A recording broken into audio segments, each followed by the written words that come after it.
जय श्री राधे कृष्ण। दोस्तों, जब भी कोई व्यक्ति जब किसी दूसरे के पाप कर्म का बखान बुरे भाव से करता है या यूं कहें बुराई करता है, तब उस व्यक्ति के पापों का हिस्सा उस बुराई करने वाले के खाते में भी डाल दिया जाता है। अक्सर हम जीवन में सोचते हैं कि हमने जीवन में ऐसा कोई पाप नहीं किया, फिर भी हमारे जीवन में इतना कष्ट क्यों आया। यह कष्ट और कहीं से नहीं बल्कि लोगों की बुराई करने के कारण उनके पाप कर्मों से आया होता है, जो बुराई करते ही हमारे खाते में ट्रांसफर हो जाता है। हम सब जानते हैं कि कर्म क्या है और कैसे पिछले और इस जन्म के कर्म हमारे भविष्य को प्रभावित करते हैं, लेकिन फिर भी कभी-कभी हमें दिन की शुरुआत को अच्छा करने के लिए सकारात्मक विचार चाहिए होते हैं। ऐसा कहा जाता है कि जो आपने चुनना है वह आपके हाथ में है, लेकिन उस चुनाव के परिणाम आपके हाथ में नहीं होंगे, उन्हें आपको भुगतना ही पड़ेगा। सब कर्मों का फल यही मिलता है, कभी जल्दी तो कभी देर में। अगर आप किसी और के साथ गलत करने जा रहे हो तो अपनी बारी का इंतजार भी जरूर करना। एक जगह गरीब ब्राह्मण अपनी पत्नी के साथ रहता था। एक दिन ब्राह्मण गांव जा रहा था, तब एक चिड़िया एक मछली पकड़कर एक खेत में खाने की तैयारी कर रही थी। ब्राह्मण ने चिड़िया की चोंच से मछली छीन ली। मुंह का आहार छिन जाने पर निराश होकर चिड़िया ने आकाश की तरफ देखते हुए कहा, दूसरों को तकलीफ देना अच्छी बात नहीं है। उस दिन के बाद चिड़िया जब मछली के बारे में सोचती तो ब्राह्मण को श्राप देते हुए कहती, जिस तरह तूने मुझे निराश किया तू भी उसी तरह निराश होगा। मछली के बारे में सोचते सोचते चिड़िया सूखकर दुबली हो गई और एक दिन मर गई, जबकि ब्राह्मण मछली को घर ले आया और खुशी के साथ मछली को खा लिया। कुछ दिनों के बाद ब्राह्मण के घर बेटा पैदा हुआ। लड़का देखने में इतना सुंदर था कि जो उसे देखता गोद में उठा लेता था। माँ बाप उसे देखकर भूख प्यास भूल जाते। धीरे धीरे लड़का बड़ा हो गया। रूप गुण से भरपूर लड़के को देखकर माँ बाप की खुशी का ठिकाना नहीं था। लड़का इतना प्यारा था कि माँ बाप उस पर जान छिड़कते थे। लड़का जब युवक बन गया तभी विधाता की विडंबना के चलते निष्ठुर काल ने ब्राह्मण ब्राह्मणी की खुशी छीन ली। जिस दिन लड़का मरा उसके बाद माँ बाप के आंसू रुकने का नाम नहीं ले रहे थे। दोनों ने खाना पाना छोड़ रखा था और दिन रात दोनों छाती पीटते हुए आधमरे हो गए थे। पत्थर दिल यम ने हमें जीते जी जला दिया। अगर सुबह शाम उसे कूटा जाए तो उसे कैसा लगेगा। यह कहकर ब्राह्मण रोज खल में मूसल पटकते हुए कहने लगा कि यम का कलेजा कूट रहा है। ब्राह्मण को इस तरह रोते बिलखते देख एक रात यम ने सपने में आकर कहा, तू जो बेटे के लिए बिलख रहा है, क्या बेटे के लिए तू रो रहा है? उस बेटे को देख पाओगे? तुम्हें मेरी बात माननी होगी। कल तुम भीतर से दरवाजा बंद कर अपने पूजा घर में सोना और 3 दिन तक किसी को भी वहां जाकर जगाने नहीं देना। अगले दिन ब्राह्मण ने सपने में बारे में विस्तार से ब्रह्मणी को बताया और उसी के अनुसार पूजा घर के भीतर जाकर सो गया। जब ब्राह्मण को गहरी नींद आ गई तब एक यमदूत ब्राह्मण का शरीर वहीं छोड़कर उसकी आत्मा को यमपुरी लेकर चला गया। यमपुरी में ब्राह्मण ने न जाने कितने सारे नजारे देखे। कहीं पापी को यमदूत कूट कूट कर चटनी बना रहे थे तो कहीं भयंकर पापी की जीभ में कांटा चुभा रहे थे। उन्हें घसीट घसीट कर नरक कुंड में डाल रहे थे। झुंड बनाकर यमदूत घूम रहे थे, शोरगुल मचा रहे थे। इस तरह जगह जगह अजीब अजीब मंजर देखकर ब्राह्मण के होशो हवास उड़ गए और हवा में पीपल के पत्ते की तरह डर के मारे वह कांपने लगा। यमदूत उसे यमराज के पास ले गया।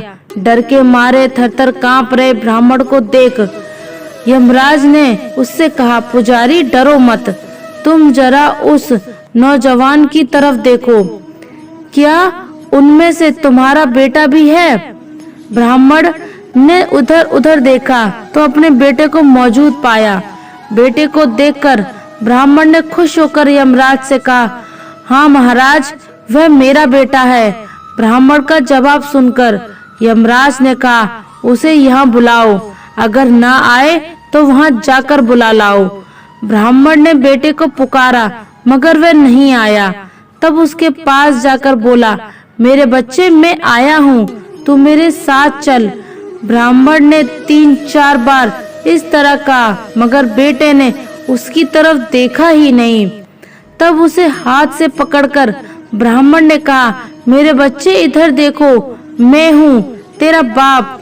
ये सुनकर बेटे ने बाप की तरफ देखकर झुंझलाकर कहा, तू मुझे बेटा क्यों कह रहा है? मैं तेरा बेटा नहीं हूँ। कभी तूने चिड़िया को तकलीफ पहुंचाकर उसके मुंह का आहार छीन लिया था, उसी का बदला लेने के लिए मैं तेरा बेटा बनकर पैदा हुआ था।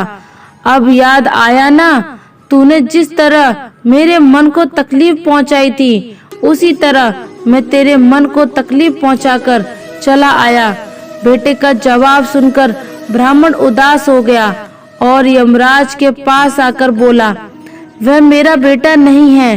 ब्राह्मण की बात सुनकर यमराज ने उससे कहा, तुम लोग बेवजह मुझे कोस रहे थे, अब पता चल गया किसका कसूर था। इतना कहकर यमराज ने दूत को इशारा किया और दूत ब्राह्मण की आत्मा लेकर फौरन उसके पूजा घर में पहुंच गया। ब्राह्मण के शरीर में उसकी आत्मा डालकर यमराज चला गया।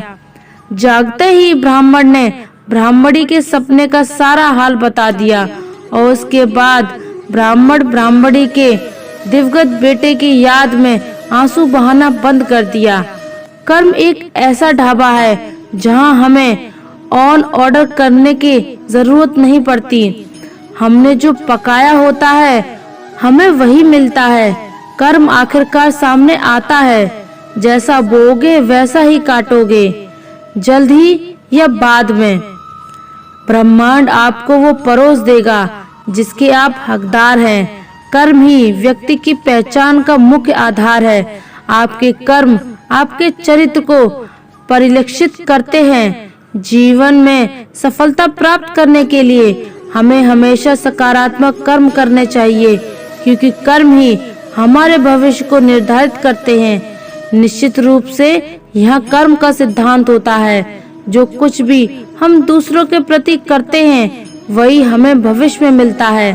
धर्म और कर्म दो पहिए की तरह हैं, जो हमें जीवन के सही पथ पर चलाने में मदद करते हैं। इन दोनों के बिना हम अपने सच्चे उद्देश्य को प्राप्त नहीं कर सकते। एक व्यक्ति के कर्म उसके विचारों, भावनाओं और इच्छाओं का प्रतिबिंब होते हैं। यदि हम अपनी सोच और कर्मों को सकारात्मक बनाते हैं तो हमारा भविष्य स्वतः रोशन हो जाता है।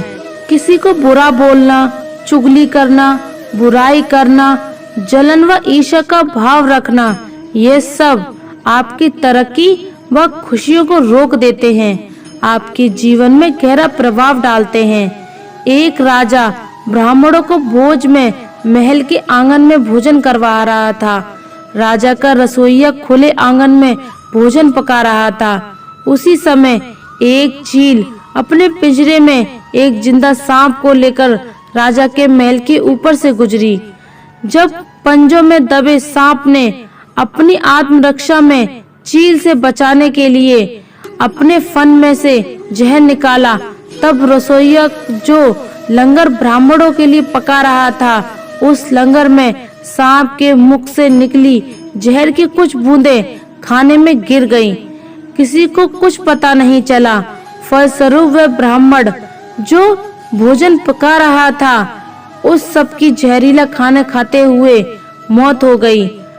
अब तब राजा को ये सारे ब्राह्मणों की मृत्यु का पता चला तो ब्रह्म हत्या होने से उसे बहुत दुख हुआ।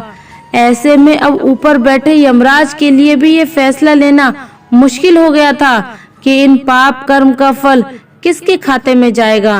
राजा किसको, और जिसको पता ही नहीं था कि खाना जहरीला हो गया है, यह रसोइया जिसको पता ही नहीं था कि खाना बनाते समय वह जहरीला हो गया है, या वह चील जो जहरीला सांप लिए राजा के ऊपर से गुजरी, या वह सांप जिसने अपनी आत्मरक्षा में जहर निकाला।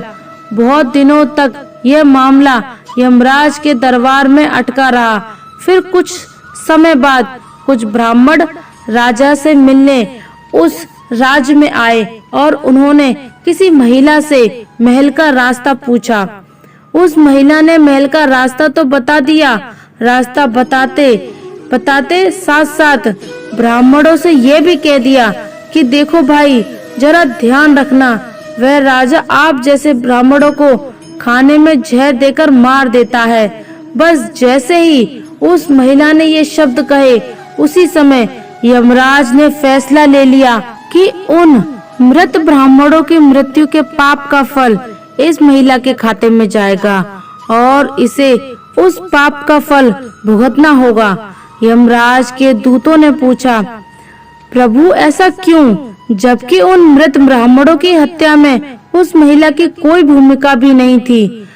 तब यमराज ने कहा कि भाई देखो, जब कोई व्यक्ति पाप करता है तब उसे बड़ा आनंद मिलता है, पर उन मृत ब्राह्मणों की हत्या से न तो राजा को आनंद मिला, न ही उस रसोइया को आनंद मिला, न ही उस सांप को आनंद मिला और न ही उस चील को आनंद मिला, पर उस पाप कर्म की घटना का बुराई करने के भाव से बखान कर रही उस महिला को जरूर आनंद मिला।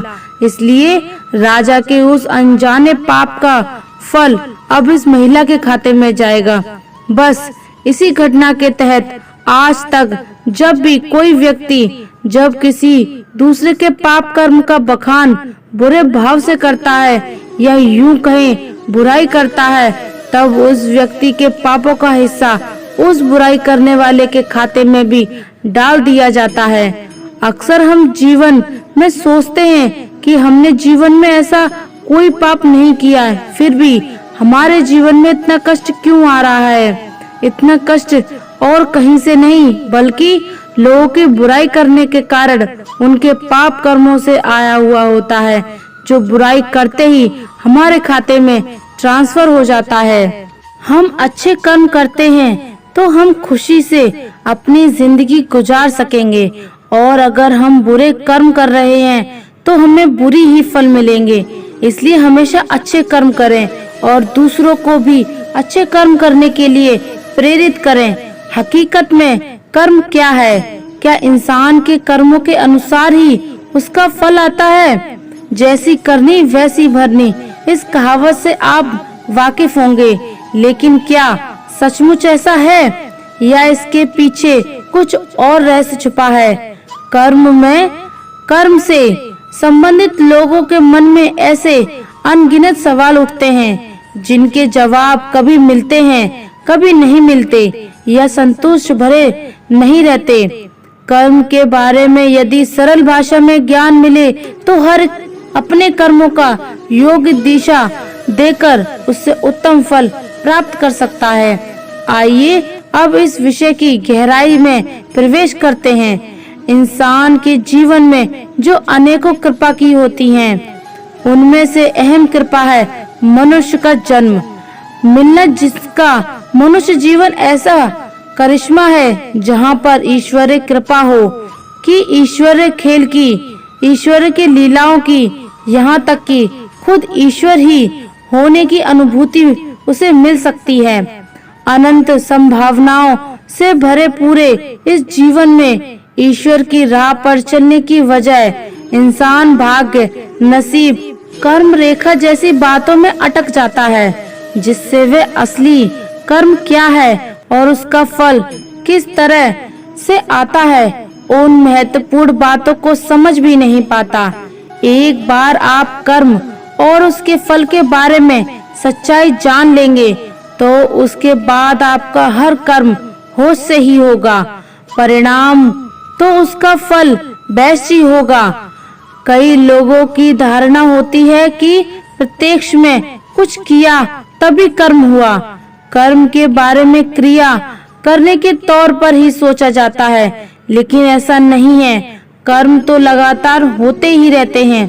बिना कर्म के कोई रह नहीं सकता, चाहे आप कर्म कर रहे हो अथवा ना कर रहे हो। आप कर्म ना करने का कर्म कर रहे होते हैं, जिससे फल तो आने वाला ही है। मानो किसी ने ऐसा सोच लिया, मैंने पूरी जिंदगी कुछ भी कर्म नहीं किया, न अच्छा किया न बुरा किया, इसलिए मुझे ना नरक मिलेगा न ही स्वर्ग। तो ऐसा नहीं होता। इंसान से कर्म करने अथवा ना करने का कर्म होता ही है। इसे यूं समझे, आपने सही समय पर सही निर्णय लिया अथवा नहीं लिया, उसका भी फल आता ही है। कर्म करते ही उसका फल शुरू हो जाता है। जैसे आग में हाथ डाला, हाथ जल गया, बात खत्म हो गई। लेकिन कुछ कर्मों का फल देख पाने में समय लगता है, इसलिए ऐसी धारणा भी बन गई कि कर्म का फल लंबे समय के बाद मिलता है। इस संबंध में ऐसी कहानियां भी रची गई हैं, जिनमें किसी इंसान के 14 दिन पहले कुछ ऐसा कर्म किया जो 14 जन्मों के बाद तक कर्म और उसके फल के बारे में ऐसी बहुत सारी कहानियां गढ़ी गई हैं, जिनमें इंसान के जीवन में होने वाली बुरी घटनाओं को उसके पिछले जन्मों का असर, भाग्य का फेरा या बदनसीबी जैसे शब्दों में ढाला गया है। जैसे कोई मेहनत करके भी परीक्षा में फेल हो जाता है, तब उसका भाग्य खराब था, ऐसा कोई कहता है। वहीं दूसरी ओर किसी ने बिल्कुल मेहनत नहीं की लेकिन पास हो गया, तब कहा जाएगा कि उसका लक तेजी में था। लेकिन इस तरह की बातें सिर्फ मन को अच्छी लगे, सुकून मिले, इसलिए कही जाती हैं। वास्तव में क्या कर्म करने का फल नहीं मिलता तो फिर किस बात का फल आता है? यदि कर्म बंधन में नहीं ढालता तो बंधन का कारण क्या होता है? इन सवालों के जवाब जब गहराई से जाने जाएंगे तो कर्म इस विषय के बारे में लोगों की सारी उलझने सुलझ जाएगी। कर्म का इंटेंशन ही फल जाता है। आज तक आपने हर कर्म के पीछे जो भी इंटेंशन रखा उसका ही फल आपको मिला, मगर वाकई इंटेंशन क्या है यह जानना बहुत जरूरी है, क्योंकि इंसान जब कपट से भरा होता है तब वह बहुत ही उलझा होता है। जागृति में वह एक इंटेंशन रखता है, मगर बेहोशी में उसका इंटेंशन दूसरा होता है। बोलने के लिए वह बोलता है कि ऐसा हो जाए, मगर बेहोशी में सोचता है कि ऐसा ना हो जाए।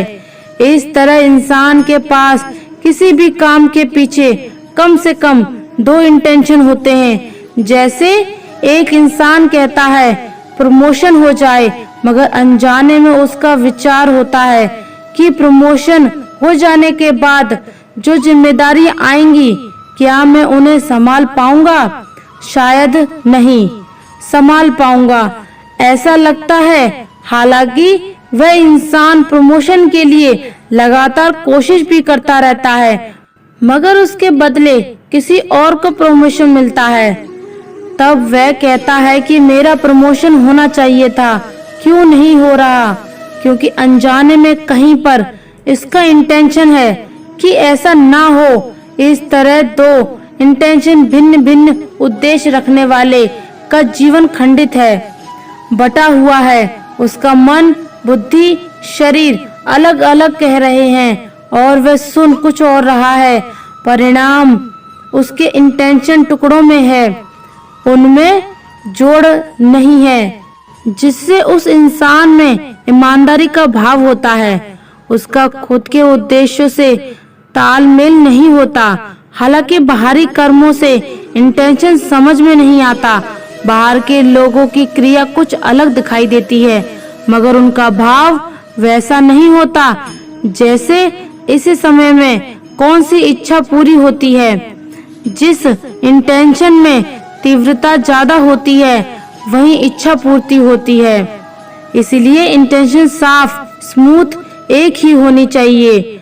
वाकई हम यही चाहते हैं या अंदर कुछ और चल रहा होता है, ये जानना बहुत जरूरी है। हमारा एक ही इंटेंशन रहे। आपका इंटेंशन सचमुच क्या है, यह जानने के लिए आपको सजग होकर देखना होगा कि जो वाणी कह रही है वही आपकी क्रिया है। क्या जो आपकी क्रिया है वही विचार है? क्या जो आपके विचार हैं वही भाव है? क्या और जो आपके भाव है वही वाणी से निकल रहा है? क्या इस भाव, विचार, वाणी, क्रिया, इन चारों सतहों पर आपका इंटेंशन एक ही होगा, तब उसके फल से आपको आनंद भी मिलेगा। इसलिए बार बार सजग होकर अपने इंटेंशन पर काम करते रहिए। आप एक ही दिशा में एक ही इंटेंशन पर कायम हो जाएंगे। प्रिय दोस्तों, आशा करते हैं आपको हमारा ये वीडियो पसंद आया होगा और अगर आप हमारे चैनल पर नए हैं तो चैनल को सब्सक्राइब कर लीजिए और कमेंट में जय श्री राधे कृष्णा जरूर लिख दीजिए। जब भी कोई व्यक्ति जब किसी दूसरे के पाप कर्म का बखान बुरे भाव से करता है या यूं कहें बुराई करता है, तब उस व्यक्ति के पापों का हिस्सा उस बुराई करने वाले के खाते में भी डाल दिया जाता है। अक्सर हम जीवन में सोचते हैं कि हमने जीवन में ऐसा कोई पाप नहीं किया, फिर भी हमारे जीवन में इतना कष्ट क्यों आया। यह कष्ट और कहीं से नहीं बल्कि लोगों की बुराई करने के कारण उनके पाप कर्मों से आया होता है, जो बुराई करते ही हमारे खाते में ट्रांसफर हो जाता है। हम सब जानते हैं कि कर्म क्या है और कैसे पिछले और इस जन्म के कर्म हमारे भविष्य को प्रभावित करते हैं, लेकिन फिर भी कभी-कभी हमें दिन की शुरुआत को अच्छा करने के लिए सकारात्मक विचार चाहिए होते हैं। ऐसा कहा जाता है कि जो आपने चुनना है वह आपके हाथ में है, लेकिन उस चुनाव के परिणाम आपके हाथ में नहीं होंगे, उन्हें आपको भुगतना ही पड़ेगा। सब कर्मों का फल यही मिलता है, कभी जल्दी तो कभी देर में। अगर आप किसी और के साथ गलत करने जा रहे हो तो अपनी बारी का इंतजार भी जरूर करना। एक जगह गरीब ब्राह्मण अपनी पत्नी के साथ रहता था। एक दिन ब्राह्मण गांव जा रहा था, तब एक चिड़िया एक मछली पकड़कर एक खेत में खाने की तैयारी कर रही थी। ब्राह्मण ने चिड़िया की चोंच से मछली छीन ली। मुंह का आहार छिन जाने पर निराश होकर चिड़िया ने आकाश की तरफ देखते हुए कहा, दूसरों को तकलीफ देना अच्छी बात नहीं है। उस दिन के बाद चिड़िया जब मछली के बारे में सोचती तो ब्राह्मण को श्राप देते हुए कहती, जिस तरह तूने मुझे निराश किया तू भी उसी तरह निराश होगा। मछली के बारे में सोचते सोचते चिड़िया सूखकर दुबली हो गई और एक दिन मर गई, जबकि ब्राह्मण मछली को घर ले आया और खुशी के साथ मछली को खा लिया। कुछ दिनों के बाद ब्राह्मण के घर बेटा पैदा हुआ। लड़का देखने में इतना सुंदर था कि जो उसे देखता गोद में उठा लेता था। माँ बाप उसे देखकर भूख प्यास भूल जाते। धीरे धीरे लड़का बड़ा हो गया। रूप गुण से भरपूर लड़के को देखकर माँ बाप की खुशी का ठिकाना नहीं था। लड़का इतना प्यारा था कि माँ बाप उस पर जान छिड़कते थे। लड़का जब युवक बन गया तभी विधाता की विडंबना के चलते निष्ठुर काल ने ब्राह्मणी की खुशी छीन ली। जिस दिन लड़का मरा उसके बाद माँ बाप के आंसू रुकने का नाम नहीं ले रहे थे। दोनों ने खाना पाना छोड़ रखा था और दिन रात दोनों छाती पीटते हुए आधमरे हो गए थे। पत्थर दिल यम ने हमें जीते जी जला दिया। अगर सुबह शाम उसे कूटा जाए तो उसे कैसा लगेगा। यह कहकर ब्राह्मण रोज खल में मूसल पटकते हुए कहने लगा कि यम का कलेजा कूट रहा है। ब्राह्मण को इस तरह रोते बिलखते देख एक रात यम ने सपने में आकर कहा, तू जो बेटे के लिए बिलख रहा है, क्या बेटे के लिए तू रो रहा है? उस बेटे को देख पाओगे? तुम्हें मेरी बात माननी होगी। कल तुम भीतर से दरवाजा बंद कर अपने पूजा घर में सोना और 3 दिन तक किसी को भी वहां जाकर जगाने नहीं देना। अगले दिन ब्राह्मण ने सपने में बारे में विस्तार से ब्रह्मणी को बताया और उसी के अनुसार पूजा घर के भीतर जाकर सो गया। जब ब्राह्मण को गहरी नींद आ गई तब एक यमदूत ब्राह्मण का शरीर वहीं छोड़कर उसकी आत्मा को यमपुरी लेकर चला गया। यमपुरी में ब्राह्मण ने न जाने कितने सारे नजारे देखे। कहीं पापी को यमदूत कूट-कूट कर चटनी बना रहे थे तो कहीं भयंकर पापी की जीभ में कांटा चुभा रहे थे। उन्हें घसीट-घसीट कर नरक कुंड में डाल रहे थे। झुंड बनाकर यमदूत घूम रहे थे, शोरगुल मचा रहे थे। इस तरह जगह-जगह अजीब-अजीब मंजर देखकर ब्राह्मण के होशो हवास उड़ गए और हवा में पीपल के पत्ते की तरह डर के मारे वह कांपने लगा। यमदूत उसे यमराज के पास ले गया। डर के मारे थरथर कांप रहे ब्राह्मण को देख यमराज ने उससे कहा, पुजारी डरो मत, तुम जरा उस नौजवान की तरफ देखो, क्या उनमें से तुम्हारा बेटा भी है? ब्राह्मण ने उधर देखा तो अपने बेटे को मौजूद पाया। बेटे को देखकर ब्राह्मण ने खुश होकर यमराज से कहा, हाँ महाराज, वह मेरा बेटा है। ब्राह्मण का जवाब सुनकर यमराज ने कहा, उसे यहाँ बुलाओ, अगर ना आए तो वहाँ जाकर बुला लाओ। ब्राह्मण ने बेटे को पुकारा मगर वह नहीं आया।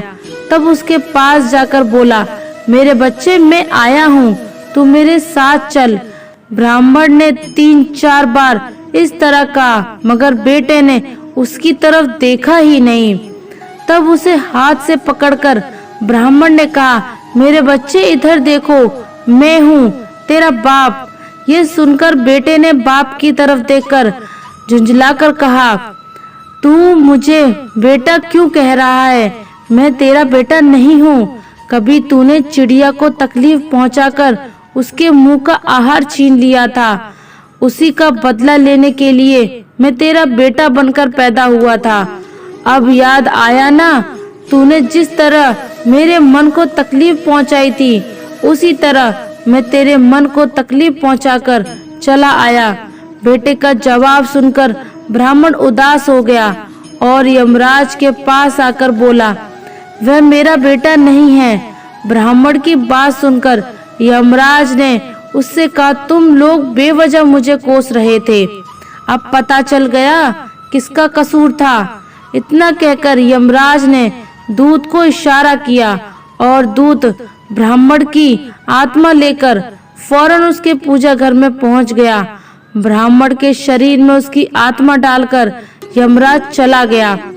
जागते ही ब्राह्मण ने ब्राह्मणी के सपने का सारा हाल बता दिया और उसके बाद ब्राह्मण ब्राह्मणी के दिवंगत बेटे की याद में आंसू बहाना बंद कर दिया। कर्म एक ऐसा ढाबा है जहां हमें ऑन ऑर्डर करने की जरूरत नहीं पड़ती। हमने जो पकाया होता है हमें वही मिलता है। कर्म आखिरकार सामने आता है, जैसा बोओगे वैसा ही काटोगे, जल्द ही या बाद में। ब्रह्मांड आपको वो परोस देगा जिसके आप हकदार हैं। कर्म ही व्यक्ति की पहचान का मुख्य आधार है। आपके कर्म आपके चरित्र को परिलक्षित करते हैं। जीवन में सफलता प्राप्त करने के लिए हमें हमेशा सकारात्मक कर्म करने चाहिए, क्योंकि कर्म ही हमारे भविष्य को निर्धारित करते हैं। निश्चित रूप से यह कर्म का सिद्धांत होता है, जो कुछ भी हम दूसरों के प्रति करते हैं वही हमें भविष्य में मिलता है। धर्म और कर्म दो पहिए की तरह हैं, जो हमें जीवन के सही पथ पर चलाने में मदद करते हैं। इन दोनों के बिना हम अपने सच्चे उद्देश्य को प्राप्त नहीं कर सकते।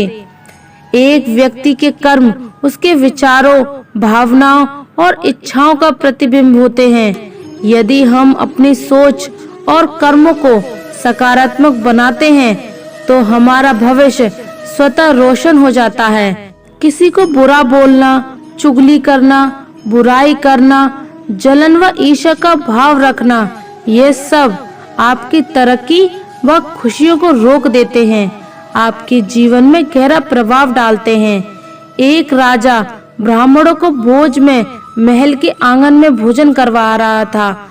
राजा का रसोइया खुले आंगन में भोजन पका रहा था।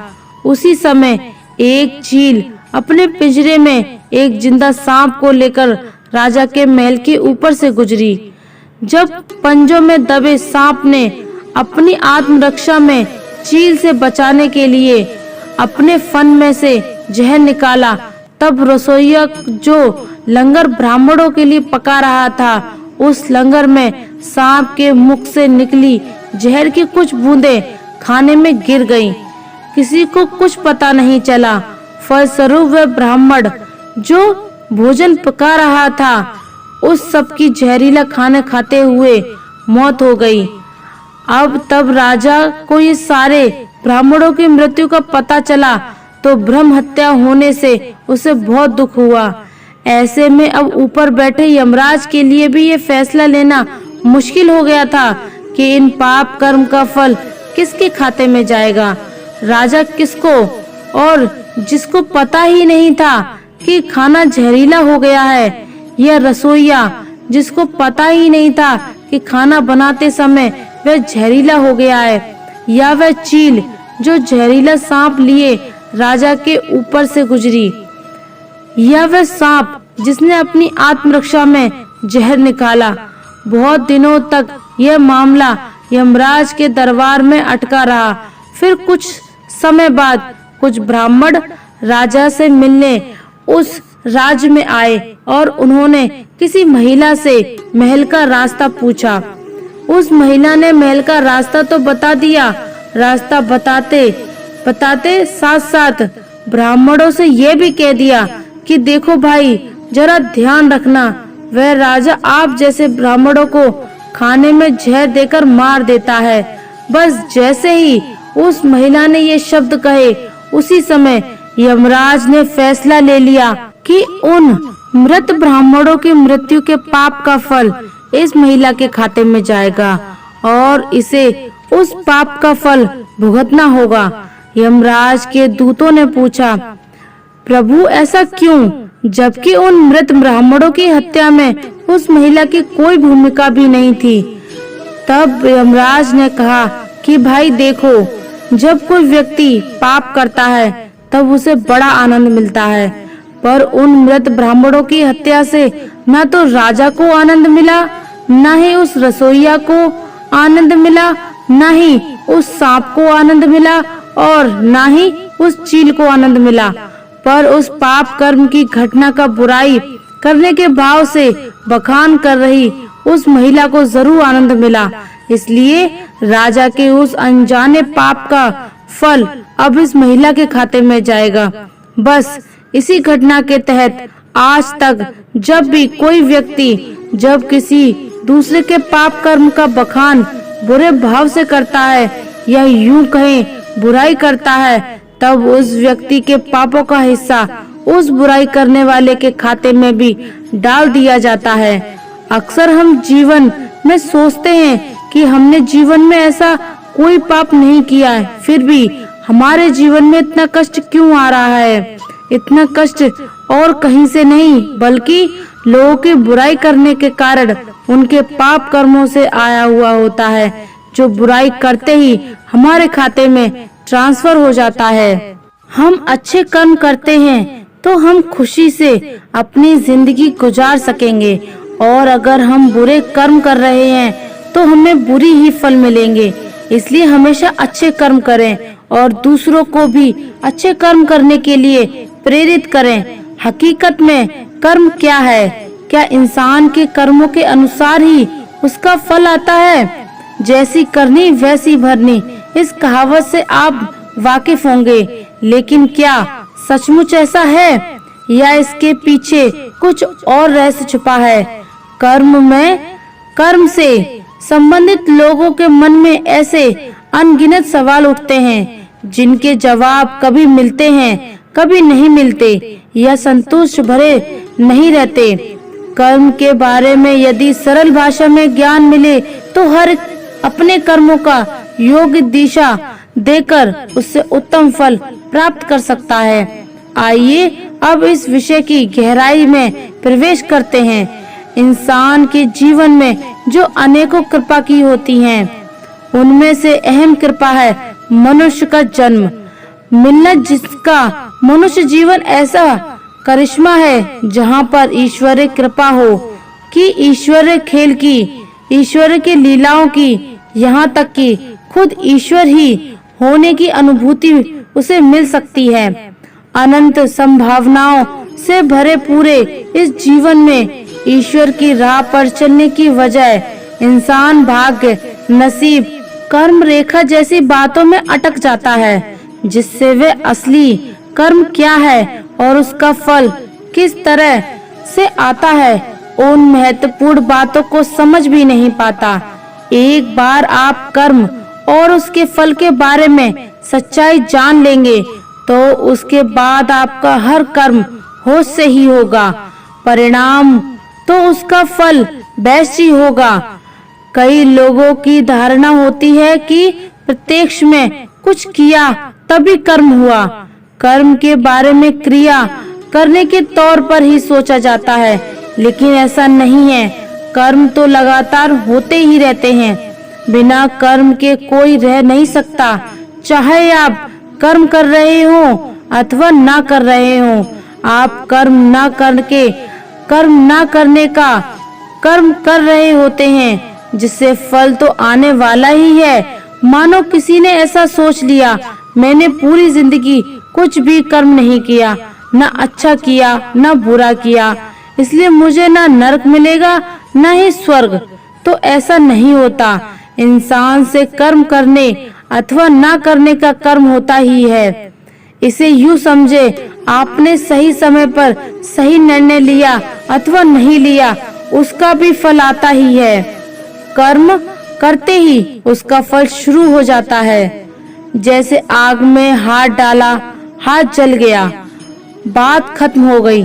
लेकिन कुछ कर्मों का फल देख पाने में समय लगता है, इसलिए ऐसी धारणा भी बन गई कि कर्म का फल लंबे समय के बाद मिलता है।